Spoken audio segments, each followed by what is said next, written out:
किसी को गुलाम बनाना गुलाम बनाने पर नहीं, गुलाम बनने वाले की मानसिकता पर निर्भर करता है।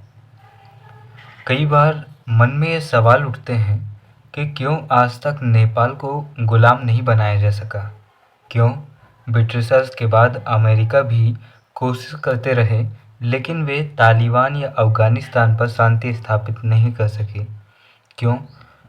ये अमेरिका या ब्रिटिशर्स की मानसिकता या उनकी शक्ति पर निर्भर नहीं था, ये निर्भर था अफ़गानिस्तान और नेपाल की मानसिकता पर, क्योंकि वे गुलाम बनना नहीं चाहते थे। उनकी संस्कृति उनके रगों में थी। जबकि भारत की बात करें तो भारत में ब्रिटिशर्स ने सीधे तौर पर फूट डालने का प्रयास किया, संस्कृति को नष्ट किया और अलग-अलग तरीके अपनाकर हमें गुलाम बना लिया। हम जानने का प्रयास करेंगे इसी तरह के एक देश के बारे में, जहां पर ब्रिटिशर्स और अन्य विदेशी व्यापारियों ने नए-नए हथकंडे अपनाए और उस देश को गुलाम बना लिया। लेकिन आज वो देश विश्व की सबसे बड़ी अर्थव्यवस्था बनने की ओर है। भले ही हमारे चीन के साथ मतभेद है, लेकिन हमें ये ज़रूर सीखना चाहिए कि किस तरह से एक निचले स्तर से उठकर आज चीन विश्व की आर्थिक महाशक्ति बनने जा रहा है। आइए जानने का प्रयास करते हैं। नमस्कार, मैं हूं विकास टेकरे और स्वागत करता हूं आप सभी का द हिस्ट्री यूट्यूब चैनल में। MA second semester history, world history 18 to 19 century. यहाँ पर हम बात करेंगे यूनिट 4 के बारे में और इस यूनिट में प्रथम अफीम युद्ध के बारे में। जब ब्रिटिशर्स और अफ़गान जो आंग्ल थे या फिर जो फ्रांसीसी थे, डच थे, पुर्तगाल थे, इनसे जब अंग्रेज माफ़ कीजिएगा चीन गुलाम नहीं बन पाया तो इन्होंने नए हथकंडे अपनाए। इन्होंने वहाँ के लोगों को अफ़ीम की लत लगा दी और वहाँ पर अफ़ीम का व्यापार शुरू कर दिया। ये भारत के किसानों से ज़बरदस्ती अफ़ीम की फसल उगवाते थे और उस फसल को काट कर चीन में ले जाकर बेचकर भारी मुनाफा कमाते थे। पुर्तगाल के इस मुनाफे को देखकर धीरे धीरे अन्य यूरोपीय व्यापारी भी चीन में आ धमके और उन्होंने अपना व्यापार शुरू कर दिया और इस तरह से चीन का एक बड़ा युवा वर्ग नशे की गिरफ्त में चला गया और जिसका विरोध चीन ने किया और आगे चलकर यही कारण इस युद्ध के जन्म का कारण बना, जिसे हम अफीम युद्ध कहते हैं। आइए नोट्स के जरिए समझने का प्रयास करते हैं कि अफीम युद्ध क्या था। सामान्य रूप से मैं आपको यहाँ पर केवल पढ़कर सुनाऊंगा, आपको पूरे ध्यान से सुनना है और स्क्रीन पर देखना है। 2 से 3 बार वीडियो को देखिएगा और फिर जो आपको याद हो वो एक कोरे पेज में लिखने की कोशिश कीजिएगा, क्योंकि चीज़ें याद करके नहीं समझकर समझी जाती हैं। आइए जानते हैं अफीम युद्ध 1840 से 1842 तक चला। 15वीं शताब्दी के अंत में पुर्तगाली मल्लाहों ने पूर्व के लिए सामुद्रिक मार्ग ढूंढ निकाला था और भारत के पश्चिमी तट पर अपनी व्यापारिक कोठियां कायम कर ली थी।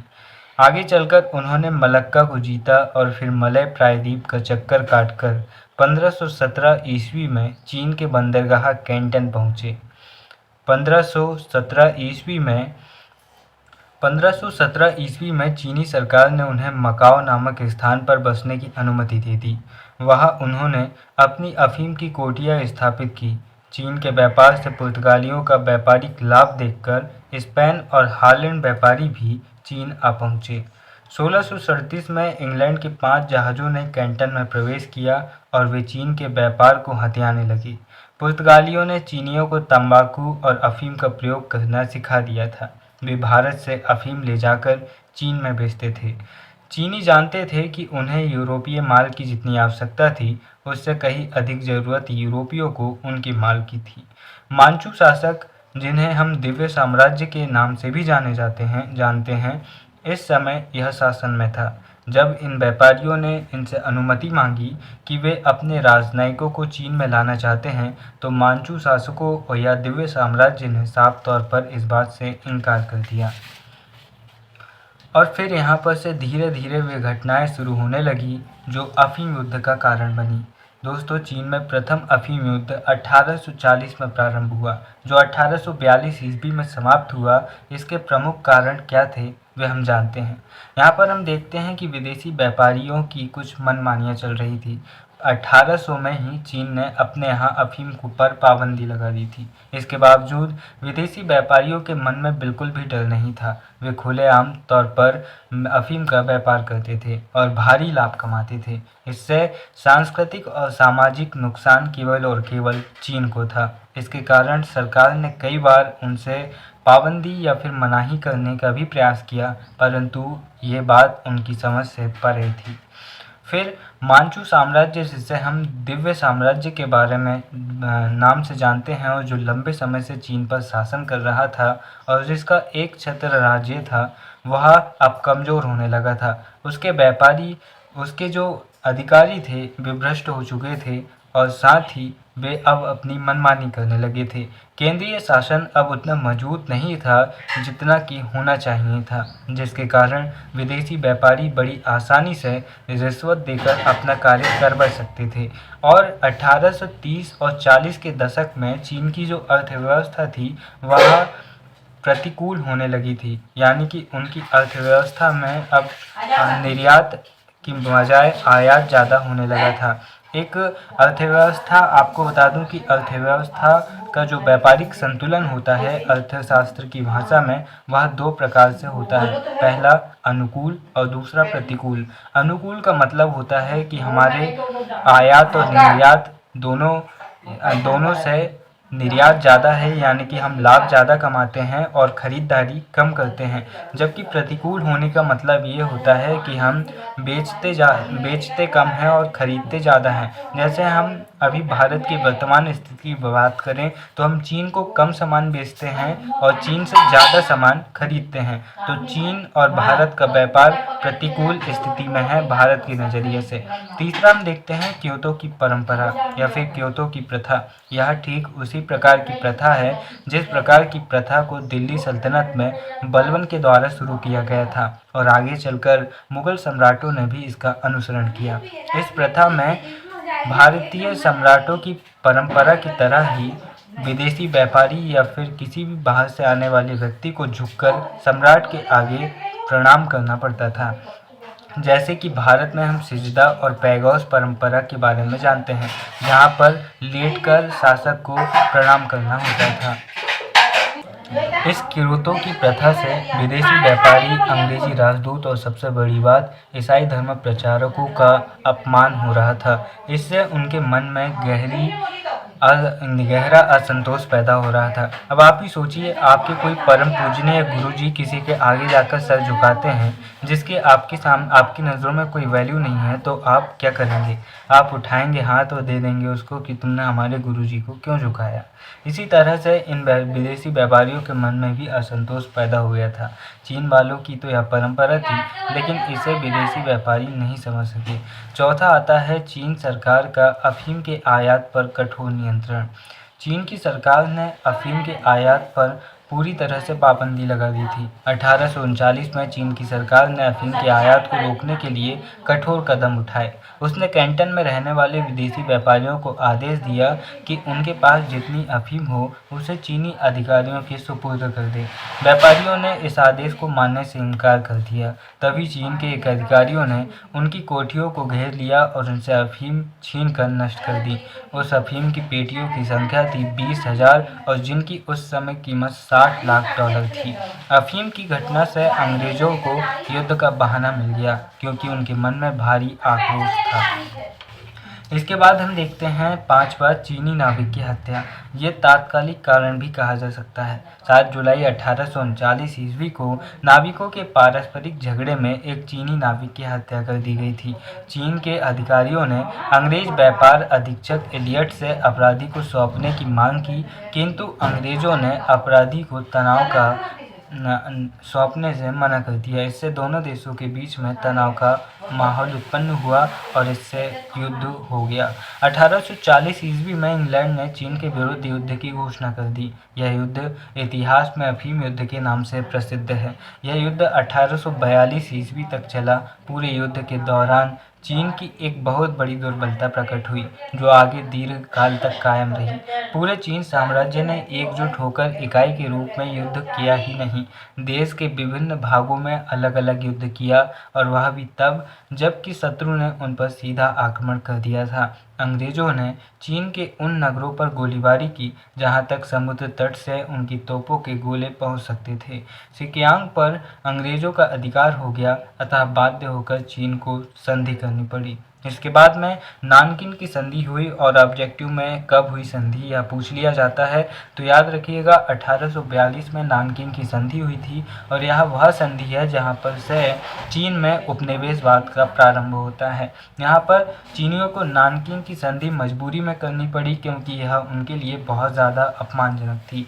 इसी के संधि के तहत चीन ने हांगकांग द्वीप अंग्रेजों को सुपुर्द कर दिया, और हांगकांग विवाद आज भी कायम है। जहाँ पर चीन में एक अलग संस्कृति हमें देखने को मिलती है, वही हांगकांग जाने पर ऐसा लगता है जैसे हम किसी यूरोपीय देश में आ गए हों। दूसरा बिंदु हम देखते हैं कि क्षतिपूर्ति के रूप में चीन को 2 करोड़ 10 लाख डॉलर अंग्रेजों को देने पड़े। यह बात उसी तरह है कि आपने किसी व्यक्ति को अपनी कार से ठोक दिया और उसके बाद में कार से उतरकर उस पर क्लेम कर दिया कि मेरी कार को नुकसान पहुंचा है, पैसे दो। ये ठीक उसी तरह से था, क्योंकि युद्ध की घोषणा अंग्रेजों ने की थी। एक तो खुद ने आकर चीनियों को खूब पीटा मारा, उसके बाद में पैसे भी मांग लिए कि हमारा टाइम वेस्ट हुआ, तुम हमें पैसे दो। तीसरा यहाँ पर आता है चीन के 5 प्रमुख बंदरगाह कैक्टन, अमोय, फुचाओ, निप्पो और संघाई विदेशी व्यापार के लिए खोल दिए गए। अगर आपको बंदरगाहों के नाम याद हो जाएं तो काफ़ी अच्छी बात है, वरना आप ये भी लिख सकते हैं कि चीन के 5 प्रमुख बंदरगाह विदेशी व्यापार के लिए खोल दिए गए। चौथा बिंदु आता है अंग्रेजों को वाणिज्य दूतों को नियुक्त करने का अधिकार मिल गया। पांचवा बिंदु आता है व्यापार का जो एकाधिकार कुछ चीनियों के पास मिला हुआ था वह समाप्त कर दिया गया। अब यह हुआ कि जो यूरोपीय व्यापारी थे उनका प्रभुत्व बढ़ गया और चीनी व्यापारी धीरे धीरे कमजोर होते गए। छठवां, शुल्कों की दरें कम कर दी गई एवं शुल्क वसूलने का अधिकार वाणिज्य दूतों को दे दिया गया। सातवां बिंदु आता है यदि कोई अंग्रेज चीन के कानून का उल्लंघन करेगा तो उस पर मुकदमा ब्रिटिश न्यायालय में ही चलाया जाएगा। इसके पीछे यूरोपियंस का तर्क था कि जो चीनी न्यायालय है यहाँ पर काफ़ी कठोर प्रावधान है, जबकि जो यूरोपीय न्यायालय है यह थोड़े उदारवादी हैं। विशेष बात यह थी कि जिस अफीम व्यापार के कारण युद्ध हुआ था उसका जिक्र नानकिन की संधि में कहीं भी नहीं था। अफीम का व्यापार आगे भी चलता रहा, और जिसके कारण द्वितीय अफीम युद्ध के बारे में हम अगले वीडियो में जानेंगे। अब हम देखते हैं कि पहले अफीम युद्ध का क्या परिणाम निकला। अफीम युद्ध के संबंध में एक चीनी लेखक लीचिन तुंग ने लिखा है, चीन और इंग्लैंड के युद्ध को जो ऊपरी तौर पर अफीम की समस्या को लेकर लड़ा गया था, वास्तव में यह पश्चिम और पूर्व की संस्कृतियों के बीच संघर्ष के रूप में देखा जाना चाहिए। आपको इस तरह की कोटेशंस काफ़ी अच्छे से पढ़नी है।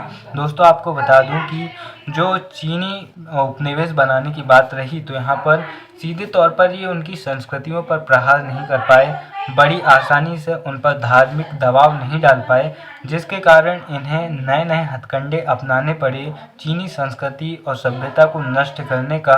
उसके बावजूद ये नहीं कर पाए और इन्हें अलग अलग तरीके अपनाने पड़े, जैसे कि अफीम की लत लगाकर इन्होंने वहाँ की युवाओं को बर्बाद कर दिया।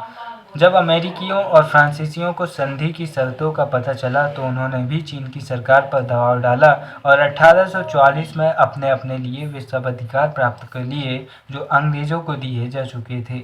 आगे चलकर बेल्जियम, प्रसा, हॉलैंड और पुर्तगाल ने भी चीन से वे सब अधिकार प्राप्त कर लिए जो इन 3 राष्ट्रों को मिल चुके थे।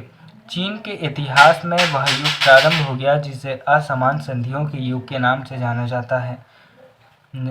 उस युग में चीन का घोर पतन हुआ। चीन की केंद्रीय सरकार को जो अपमान सहना पड़ा उसकी कटु स्मृति अभी भी चीनियों के मन में विद्यमान है और वह आज भी उनकी विदेश नीति में बहुत कुछ प्रभावित करती है। इस प्रकार से चीन के इस प्रथम अफीम युद्ध के बारे में हमने पढ़ा और समझने का प्रयास किया कि किस तरह से इन्होंने अफीम की लत लगाकर वहाँ की युवाओं को आर्थिक रूप से, सामाजिक रूप से और नैतिक रूप से बर्बाद करने का काम किया। और चीनी सरकार भी इस समय कमज़ोर हो चुकी थी, जिसके कारण सबसे महत्वपूर्ण बात यह थी कि जहां हम भारत में देखते हैं अंग्रेज और फ्रांसीसी या फिर जो अलग अलग व्यापारी थे वे आपस में टकरा रहे थे, वही चीन में इन्होंने आपस में मिलकर काम किया। और दूसरी बात यह भी थी कि जहां भारत में छोटे छोटे राजवंश थे, वहीं चीन में एक छत्र दिव्य साम्राज्य का शासन था। दोस्तों, यहाँ पर उम्मीद है कि आपको समझ में आया होगा प्रथम अफीम युद्ध। माफ़ी चाहता हूँ कि वीडियो के दौरान जो शोर शराबा हुआ उससे आपको थोड़ा और डिस्टर्बेंस हो सकता है। वीडियो के अंत में बस इतना ही कहना चाहूँगा, ईश्वर का सच्चा भक्त कौन है? ईश्वर का सच्चा भक्त वही है जो अपने शरीर को अच्छा यानी स्वस्थ रखने की कामना करता है और उसके लिए नियत जतन करता है, क्योंकि कहा गया है मन चंगा तो कटौती में गंगा। अपने आप को बेहतर कीजिए, अपने आप पर काम कीजिए, ईश्वर खुद ब खुद प्रसन्न होंगे। जय हिंद।